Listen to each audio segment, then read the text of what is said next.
Rich mom saw a black waitress feed her blind child, and her heart changed. Don't feed my child.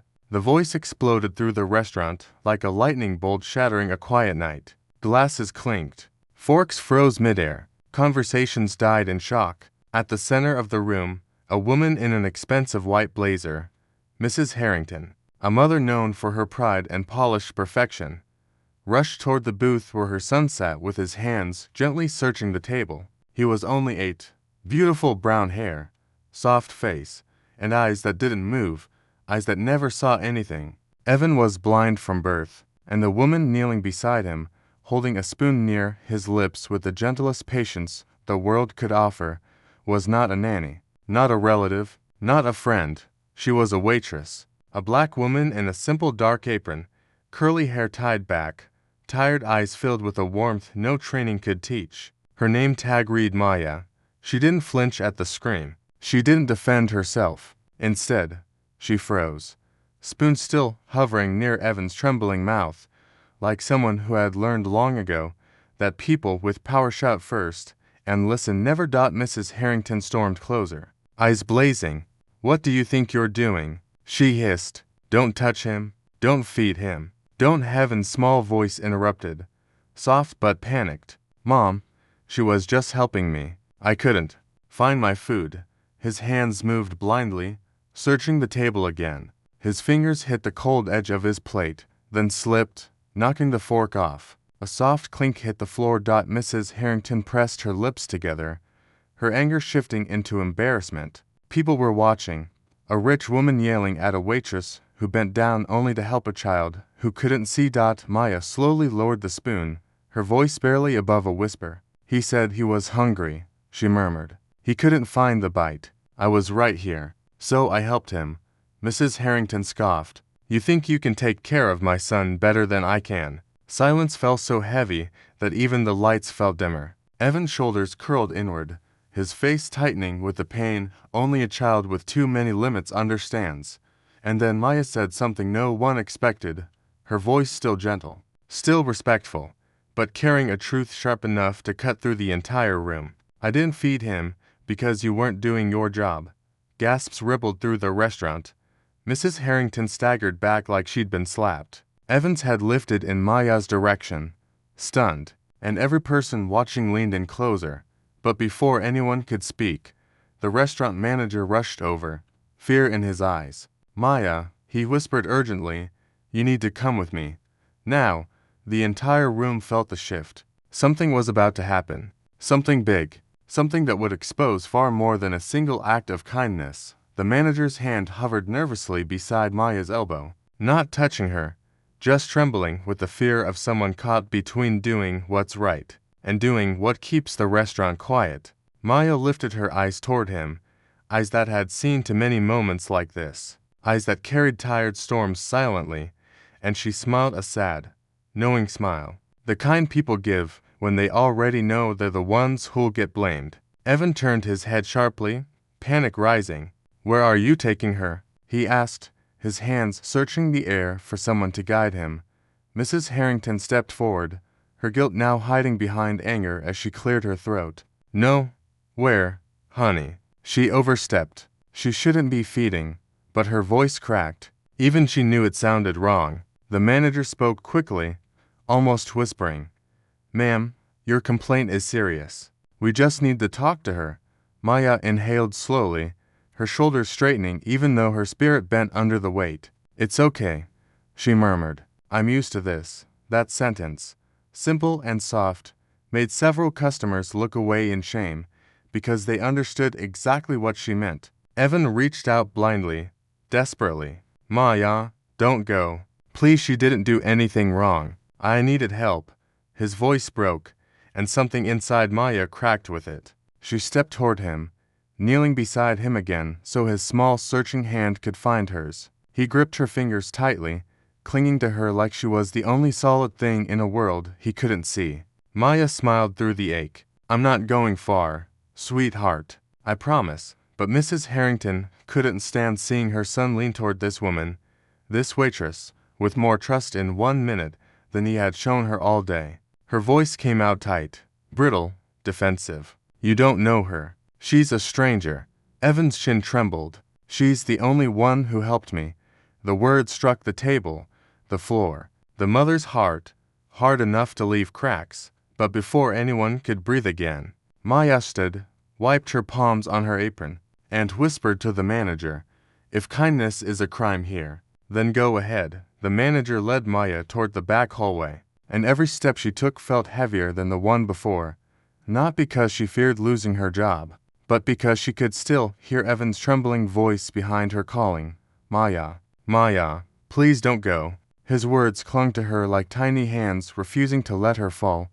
Mrs. Harrington stood frozen by the booth, her heart pounding unevenly as she watched her blind son reach out into empty air, searching for a woman he had known for 3 minutes and trusted more deeply than her. Something twisted painfully inside her chest, a truth she didn't want to look at, didn't want to name, didn't want to believe. She tried to steady her voice, but guilt cracked it as she snapped, "Evan, stop it. She's just a waitress. She wasn't supposed to help you." Evan's face tightened, hurt spreading across his features even though he couldn't see hers. "Then why didn't you help me?" he whispered. The question hit her harder than any argument ever had. Her lips parted, but nothing came out. She saw herself suddenly through the eyes of the room, not the powerful, polished mother she pretended to be, but a woman watching someone else step into the space she should have filled. The manager cleared his throat awkwardly. "Ma'am, we'll handle this. Please take your seat." But Mrs. Harrington couldn't sit. Not while her son's hands trembled. Not while people's eyes darted toward her with judgment she finally felt she deserved. She took a shaky step toward Evan, trying to reach for him, but he flinched away instinctively, toward where Maya had just disappeared. "I want her back," he said, voice cracking. She didn't yell. She didn't rush. She listened. Mrs. Harrington's breath caught. The room blurred. The truth felt too close, too sharp. And in that moment, for the first time in years, she wondered if the problem wasn't Maya at all. She wondered if the problem was her. Mrs. Harrington stood frozen in the middle of the dining room as if the ground beneath her heels had cracked open and swallowed every ounce of confidence she ever carried. She watched her son sit there alone, blind eyes trembling, tiny hands searching for the warmth Maya had just given him, warmth she herself had not offered in years. The tables around her blurred, the whispers grew faint, and for the first time in a long time, she felt something unfamiliar, something sharp, something frightening. Shame. She turned away before anyone could see her wipe her eyes, her breath unsteady as she followed the hallway Maya had been taken into. The lights dimmed as she stepped into the staff corridor, the air heavier, quieter, stripped of the polished perfection the dining room offered. She heard voices, the manager speaking in a low, tight tone, Maya responding softly, respectfully, without anger. "You can't do that again, Maya," the manager murmured. "Customers like her. They complain, and we can't afford that." Maya's reply was steady, but filled with something fragile. "I didn't try to replace her," she said. "I just saw a child who needed help. A hungry child." Mrs. Harrington's heart clenched, guilt digging deeper. She moved closer, peeking through the cracked door. Maya sat on a metal chair, hands folded, eyes tired but warm, the same warmth she gave Evan. The manager sighed. "I know your heart's good," he said, "but if this becomes a bigger issue, I'll have to let you go." Maya nodded, accepting the threat like someone used to consequences others never faced. "If helping him costs me my job," she whispered, "I'll live with that. But I won't apologize for feeding a child."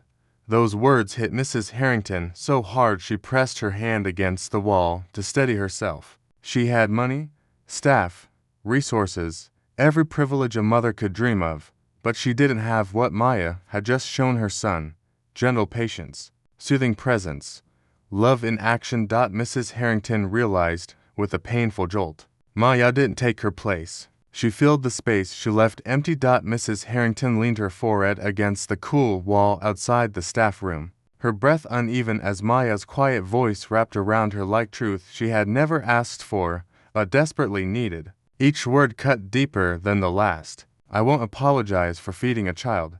That sentence replayed in her chest like a heartbeat she didn't know how to calm. She closed her eyes, and for the first time, she wondered something she had never allowed herself to think. What kind of mother am I if a stranger knows how to comfort my son better than I do? She pressed a trembling hand to her mouth, fighting back the sting behind her eyes. But the memory of Evan's small voice earlier, "Why didn't you help me?" pierced right through her. She stepped away from the wall, pushed the staff door open just enough, and entered the room. Maya and the manager looked up, startled. The manager straightened instantly. "Mum, I assure you, we're handling." But Mrs. Harrington raised a hand, silencing him. Her voice was low, shaky, but stripped of the pride it always carried. "I need to speak with her." Maya looked at her, confused but calm.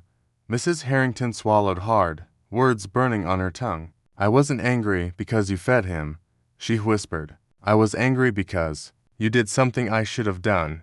The truth tasted bitter but honest. "Do you even know what my son eats?" Maya blinked gently, then nodded. "Yes, he told me. He likes soft foods he can feel with his tongue first. He likes warm bites, not cold, and he gets nervous when a fork makes noise because he can't see where it falls." Mrs. Harrington's throat closed. She hadn't known any of that, not one detail. Her son had lived with blindness his whole life. Yet this woman, who met him minutes ago, understood him more intimately than she did. She covered her face with her hands, shame rolling through her like a tidal wave. "I thought I was protecting him," she whispered from behind her fingers, voice breaking. "But I wasn't even seeing him." Maya stood slowly, heart softening, ready to speak. But before she could, a small, trembling voice sounded behind them. "Mom." Evan had followed her, alone, blind, searching. Evan stood in the doorway, small hands stretched out in front of him, palms trembling as they searched for something familiar in the room filled with unfamiliar sounds. Mrs. Harrington's breath caught as she watched him take one careful step forward, then another, his shoes tapping softly against the tile. He wasn't following light, or shadows, or faces. He was following voices, tones, safety. And right now, the voice he trusted wasn't hers. "Evan, sweetheart, I'm right here," she whispered, stepping toward him. But he flinched, turning slightly away, his head tilting as if listening for someone else. The rejection hit her harder than any argument, any insult, any judgment the world had ever thrown at her. She watched her son search blindly in her direction, then shift toward Maya instead. "Maya," he called softly. I can't find you." Maya stepped forward gently, her voice a warm anchor in the storm. "I'm right here, baby. Step toward me."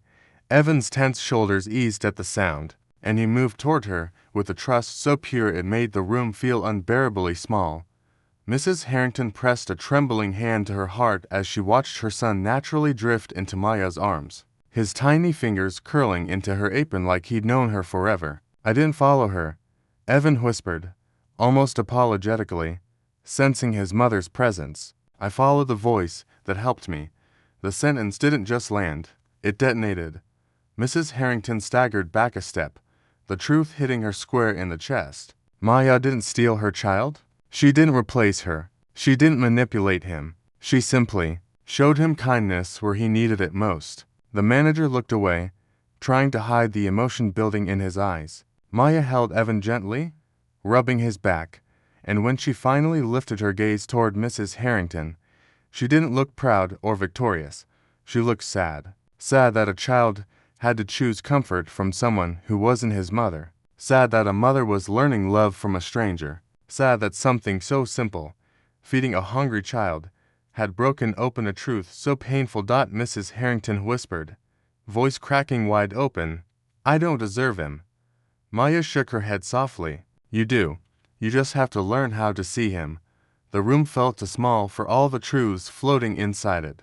Mrs. Harrington leaned against the metal counter, her expensive blazer suddenly feeling like armor she no longer deserved to wear. She watched Maya holding Evan, gently, instinctively, and a painful realization swept through her like a breaking tide.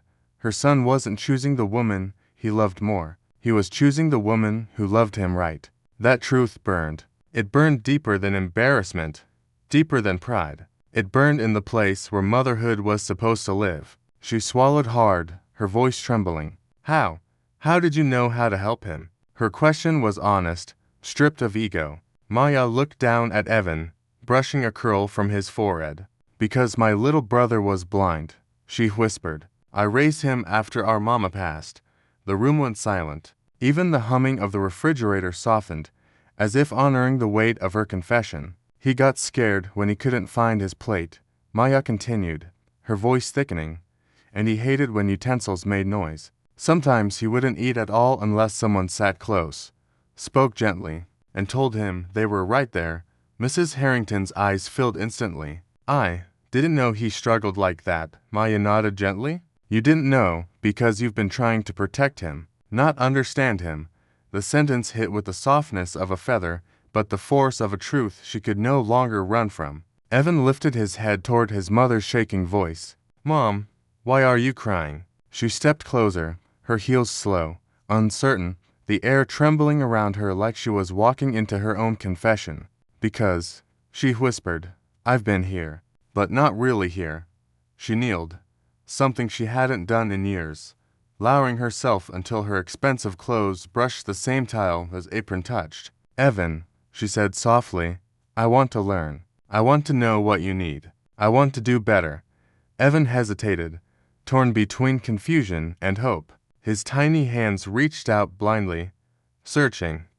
Mrs. Harrington looked at Maya, silently begging for help. Maya gently guided Evan's hand toward his mother's. Their fingers finally met. Soft, hesitant, trembling. Evan squeezed once, small, uncertain, but he didn't pull away. And that was enough to break the mother open completely. She covered her mouth, sobbing quietly. Maya watched them with a tenderness shaped by years of loving siblings who needed more than the world ever gave them. She whispered into the quiet room, a mother isn't the one who gave birth. It's the one who shows up. Double quotes. Mrs. Harrington closed her eyes, tears slipping freely. I'm ready to show up. The restaurant felt different when they stepped back into the dining room, not louder, not busier, but warmer. Like every glowing light had softened in respect for what had just happened in the back hallway. Evan held his mother's hand with more trust than he had shown in months, maybe years, and Mrs. Harrington guided him carefully to their booth, her movements slower now, more thoughtful, more present. People watched without judgment, only a quiet curiosity, as if they could feel that something sacred had shifted between mother and child. Maya followed a few steps behind, ready to return to her tables, to her shift, to the life she lived in the background. But Evan refused to let her fade away. He tugged gently at his mother's sleeve. Mom, can Maya sit with us? Mrs. Harrington paused, breath trembling as she looked at the woman who had held her son's heart when she didn't know how to. She nodded softly. Yes, sweetheart, she can. Maya hesitated, glancing at the manager, but he just smiled, a real one this time, and motioned for her to take a seat. So she did. For a moment, the three of them sat in silence, a mother, a child, and the woman who reminded them both what kindness can look like. Mrs. Harrington took a deep breath. Maya, she said gently, I judged you unfairly. I made assumptions. I spoke to you like you were less, when you were the only one seeing my child clearly. Maya lowered her eyes, humble as ever. You're his mother. I was just helping. But Mrs. Harrington shook her head. No, you are doing what I should have been doing. Her voice cracked. You taught me something today. Evan reached out, placing his small hand over both of theirs. She helped me feel safe, he whispered. Mrs. Harrington's heart tightened as she touched his cheek. And I'm going to learn how to do that too. For the first time, Evan smiled, a small, soft smile that didn't need sight to shine. Maya couldn't stop the tears forming in her eyes. Your son is special, she whispered. He just needs someone to meet him where he is. Mrs. Harrington nodded. And today, you showed me how. They sat there in that quiet restaurant booth, three lives stitched together by one simple act of kindness, a spoon held by gentle hands, and Mrs. Harrington finally understood something she had forgotten. Sometimes God sends help in an apron, to teach your heart what yours forgot to feel.